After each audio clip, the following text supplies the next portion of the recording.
Audiences, step by step. Identify and prioritize your audience. Why is it important? First, define the objective of your communication, dissemination, or marketing plan. Remember, most communication plans involve an action that you want your audience to take, and this could be downloading a publication or registering for an event, among many others. Some plans can be very specific. Others may have a broader goal, such as changing the perception about how the IDB works, the IDB as an institution, or a particular topic.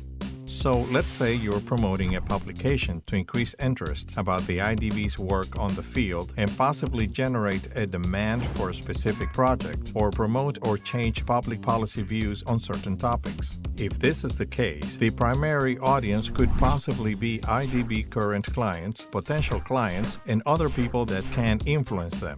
In any of these examples, a plan made just to get downloads or generate new contacts would not be enough.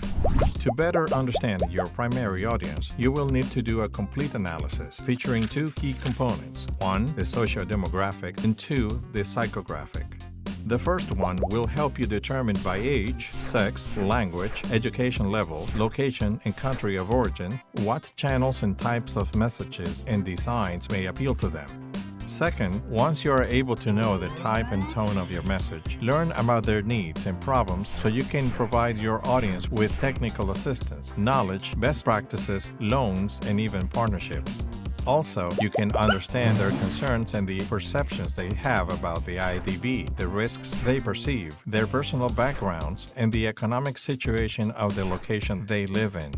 The psychographic component will let you know your audience expectations, aspirations, professional and career plans, and even their political affiliations. It'll give you the level of knowledge they have about the topic you're working on and who could influence their thinking. Putting all this information together will let you know which communication channels will be the most effective channels to reach your audience. Conducting an audience analysis will help you be more efficient and effective in your efforts. It'll let you design informed materials and messages, select the best media and activities of any communication or marketing strategy.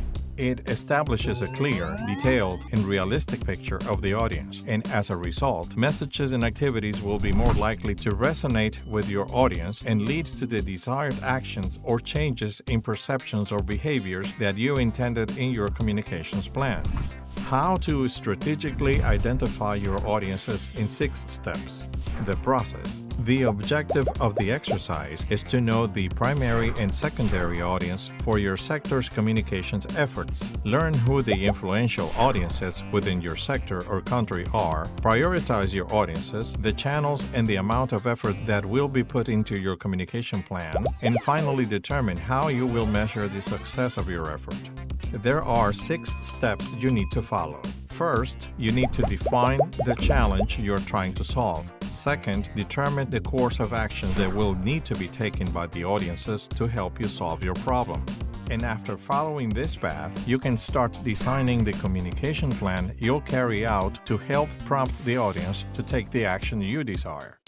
1. You have to address the problem statement and achieve the vision decided upon during the situation analysis.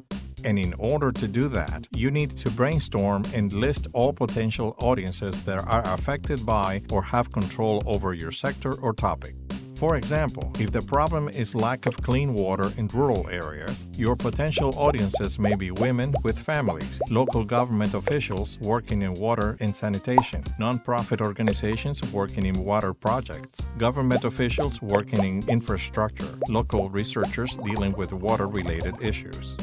2. It is very important that you identify the priority audience who may not be the most affected one, but is the one that should take action to help you achieve your objective, or whose behavior you would like to change by using the content or message you are sending out. The first key factor that you must know is that you could have more than one priority audience, but it can't be every person in the world. The second one is to always keep your objective in mind. In order to work this important step, you can consider asking yourself some important questions like, who is the most affected? Who do I want to use my content? How big is the audience? How many people? Why does this audience needs to change its behavior? How likely is that they will change their behavior? Who is in control of implementing a change? If you're having difficulty defining your primary audience, ask yourself this question. If you only had the opportunity to speak with one or two people, that could help you achieve your objectives. Who would they be? 3. You have to identify the most effective communication channels to talk to your audience by including their communication preferences and other opportunities to reach them based on what you have available. To learn these essential facts, you could ask yourself these questions. Is this something that could be solved by a phone call, meeting, or a simple email? Can I reach my audience online or offline? What online channels are they using? What social media do they use? What offline channels like press, phone, and media can I use to reach them? 4. You need to identify how much your audience knows about the topic, what they are currently doing about it, and how they feel about the issue. These aspects will help you create messages that will reach and affect your target audience. Again, it's important to ask yourself questions like, what does your priority audience already know about your topic? Are they experts on it? Do they work or study it? What does the audience think they could do about it? Do they work on it directly? Do they implement projects or create public policies? What is the attitude of the audience towards it? Do they perceive it in negative or positive way? What are they saying? What have you learned from your interactions with them? 5. In order to get your message to the right people, you need to use the characteristics you found before and divide them into groups that share similarities. So let's use the sanitation and water example again. You could segment your priority audiences into academics, government, and nonprofits. In order to help you identify the key channels and type of messages you will need to use with each audience, you should create subcategories or groups. But before reaching out to the 3 audiences we mentioned before, academia, government, and nonprofits, you should ask yourself some questions in relation to them. Academia, for example, are they professors or researchers? Where do they work? What specific subject do they teach or care about? Can they influence students? Are they present in social media? For government, are they elected officials? What type of work do they perform? Are they technical staff? Are they involved in policy writing regarding water and sanitation?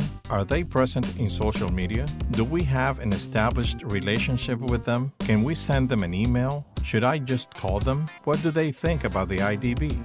For nonprofits, what does the organization work for regarding water projects? What type of project do they work on? Who is their main audience? Women? Children? Do they support IDB projects? Can this organization help me communicate IDB's work? What is their location?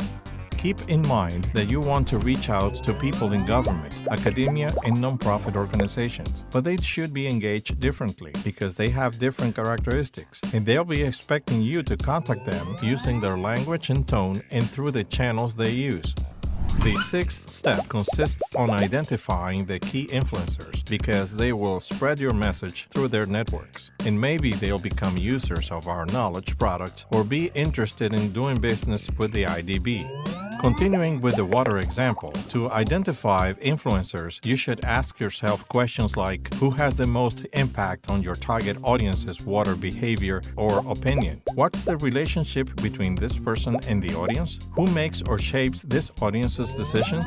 What subtopic of water should this person be talking about? Who are they following on social media? Who are they reading or listening to? Once you have identified your key influencers, organize their information by answering the following questions like, what channels do they use? Who do they communicate with their networks? How can I reach them? What channels do they use? What exactly do I want them to do? Do I want them to validate my message? Do I want them to help spread my message and content? Do I want them to use my content?